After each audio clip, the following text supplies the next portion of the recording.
What's up, everybody? It's your boy Pokemon Joe. Go ahead and hit that like button, hit that subscribe button, share this video with your friends. Today we're going to talk about some Pokemon Go news. I hope that this helps you out, but this is all stuff that's coming out throughout the month of April. I know today's April 2nd when I'm recording and April 3rd when you see it, but, you know, I had to make sure some of this wasn't April Fool's jokes. So this is all real, this is all finalized by Niantic. Let's get into it. First, we have the announcement. I may have already told y'all about this, but it says trainers, as we develop ways to team up in raid battles from home, will be making temporary changes to gym interaction. The distance from which you can interact with gyms has been temporarily doubled, allowing you to be farther from gyms and other trainers as you challenge raids. The change also allows you to spin photo disc at gyms if you are within the doubled distance. However, it will not apply to photo disc at Pokestops. As we continue to prioritize updates, Pokemon Go features, and experiences that make the game more accessible and enjoyable, be sure to follow us on social media, blah blah blah. Next we have where the whole month of April is going to be a grass event, so they made some changes. They say in celebration of Pokemon's grass type month, we'd like to highlight some changes to grass type attacks and grass type Pokemon in trainer battles along with a few other changes. Update to existing attacks in Pokemon Go. There have been updates to the following existing attacks in Pokemon Go. These attacks include Bullet Seed, which the grass-type fast attack now generates energy more quickly. What that means is as you're using Bullet Seed, it's going to fill up your charge attack a lot faster.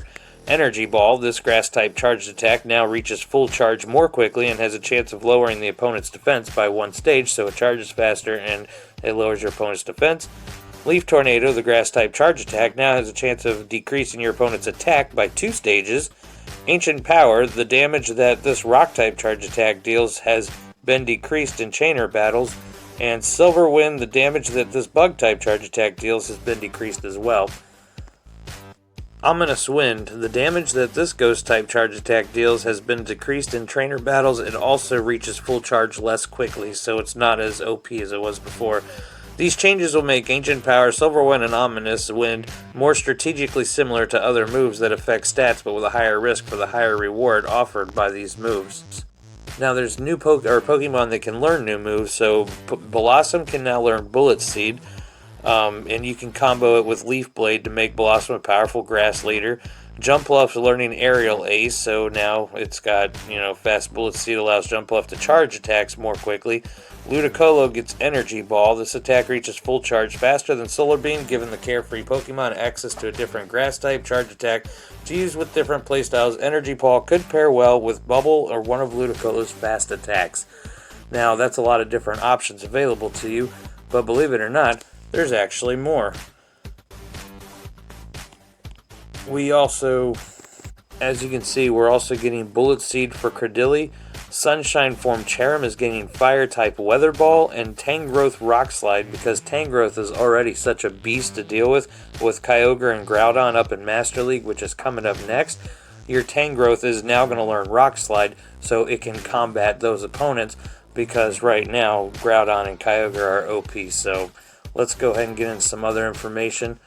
Now this is kind of just an overview of what's coming in Pokemon Go. Now as you can see, Stunkfisk has been released in the game for this week of Tricky Event Week or whatever it's called.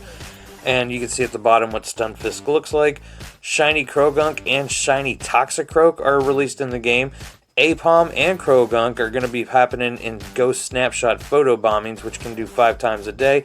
Ditto has more disguises, increased spawns of Pokemon, event exclusive field research. Now, when I said increased spawns, you're going to get Ghastly, Haunter, Voltorb, Fungus, Sudowoodo, Apom, and Krogunk. Now, out of these Pokemon, Voltorb and Fungus can be Ditto, and all the rest can be shiny caught in the wild, including Sudowoodo. So now you don't have to worry about hatching a shiny Bonsly or Bonsly, however you prefer to call it, to get that shiny Sudowoodo. And if you have a shiny Bonsly, you don't have to evolve it. You can get them in the wild. Now, these Pokemon here are what can be Ditto. Most of those are already there, but I don't believe Voltorb was there before. But Spinarak, Hoppip, Hoot Hoot, Leddyba, Weedle, Paris, Venonat, Seedot, Whismur, Skitty, Gulpin, Numel, Bidoof, and Fungus. Now, all of those Pokemon can turn into Ditto, so if they jump out of your ball the first try, it might be a Ditto. Next up, we have egg hatches from 5-kilometer eggs are going to be given out Stunfisk, Krogunk, Apom, Wynot, and Bonsly. Now, out of all of those, Stunfisk is the only one that doesn't have a shiny variant in the game, as it was just recently released in the game, and I think they should have dropped a Galarian Stunfisk as well, just because that would be really awesome, and Galarian Stunfisk would be OP in raid battles, but so is Stunfisk in PvP. Next, we got new field research tasks, and these field research tasks are: if you catch 3 Ditto, it gives you a chance at a Krogunk, which can be shiny. If you feed a berry to your buddy, it gives you a Sudowoodo, which can be shiny. And if you earn 3 candies walking with your buddy, you get a Stunfisk. So if you get that quest, make sure you switch your buddy over to a Magikarp or a Magikarp and get all those candies from walking 1 kilometer. Next up, we have the gyms.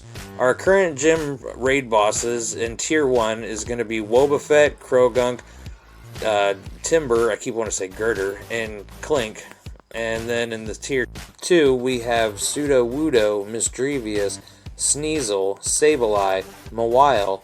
Tier 3, you've got your Alolan Raichu, your Alolan Muck, or Grimer, your Gengar, and Baynet. Tier 4, we have Golem, Alolan Marowak, Tyranitar, Shiftry, and Drapion. Then in the Tier 5 raid, we have, I think Landorus is here now, but that's not important because you can get him from doing Go Battle Leagues. And, I mean, for real, are we even going to talk about EX raids? Like, it's there if you want to see it. Anything that can be shiny has the little shiny symbol next to it, and I want to thank Leak Duck for this graphic because they're really good at putting new ones out all the time. Well, that's it for this video. I hope you guys learned a lot about this event that we have this week, the event that we have for the month, and some future changes until further noticed in Pokemon Go. Go ahead and hit that like button, hit that subscribe button. Let's get this channel built up. And don't forget to check out some of my friends in my subscriber link. You definitely want to check out the Redneck Trainer. He's really good, but there's some other ones. I want to say his name's Legacy GX. That are really good. Give them a check out. Give them a subscribe, guys. Love you, and I'll see you in the next one. Welcome back, everybody. I had already finished making, editing, and all that stuff for the video, and I wake up this morning and all of a sudden this drops, so let me go ahead and read this to you. Trainer, spring has sprung for those of you in the Northern Hemisphere, and what better way to celebrate than with a springtime event? Baniri joins the celebration by wearing a flower crown. While egg and spring-themed Pokemon are appearing more often in the wild, Pokemon eggs just got extra special too, as Pichu and Togepi with flower crowns will be hatching from them. We're continuing to prioritize Pokemon Go experiences that can be enjoyed in individual settings. You'll receive half-hatch distance when eggs are placed into incubators until further notice, so be sure to turn on Adventure Sync and make every step count. I'm pretty sure it's already been going on. Now it says, from Thursday, April 9th at 8 a.m. to Thursday, April 16th, 10 p.m. local time, the following Pokemon will be appearing more often in the wild. These Pokemon include Execute, Chansey, Mareep, Marill, and Torchic. If you're lucky, you might encounter a shiny Execute. So shiny Execute is finally coming to the game. Baniri wearing flower crowns and Pikachu wearing flower crown hats will also be appearing in the wild. If you're lucky, you might encounter shiny ones too. So Baniri and Pikachu wearing flower crowns and hats can be shiny. The following Pokemon will be hatching more often from 2-kilometer eggs. Pikachu wearing a flower crown, which can be shiny. Togepi wearing a flower crown. Happiny, Munchlax, Tyrogue, Chingling, and Riolu. So I'm pretty sure that getting Riolu from a 2-kilometer egg is going to be my goal for this entire event, and shiny Execute. All eggs received from gifts during this event will be 2-kilometer eggs instead of 7-kilometer eggs, so for a change I'm going to start opening gifts. There will be an event-exclusive field research task that will reward encounters with Alolan Executor and Azumarill, and if you're extremely lucky, Audino. Now Alolan Executor and Azumarill can both be shiny. No, I'm sorry, Azumarill can't. You have to hatch the baby first, and that one can be shiny. And then you can evolve it. A Togepi themed bag and hoodie will be available in the in-game shop. Now, I don't know if you guys know or not, but I have a theory where if you purchase the items in the shop, you're more likely to encounter shinies. So, bonuses, you get 2 times catch candy, you get lucky eggs, will last for 1 hour, and remember that, as mentioned above, a half-hatch distance bonus is going on until further notice, which means it will be applied during this event. So just make sure to place your eggs into incubators while the bonus is running. Be sure to follow us on social media, opt in, receive push notification, blah, blah, blah. It's the same thing they always post. So anyways, guys, that's it. I just want to say thank you again for tuning in. Sorry I had to pop this last thing on you, but go ahead and hit that like button, hit that subscribe button, and I'll see you in the next one.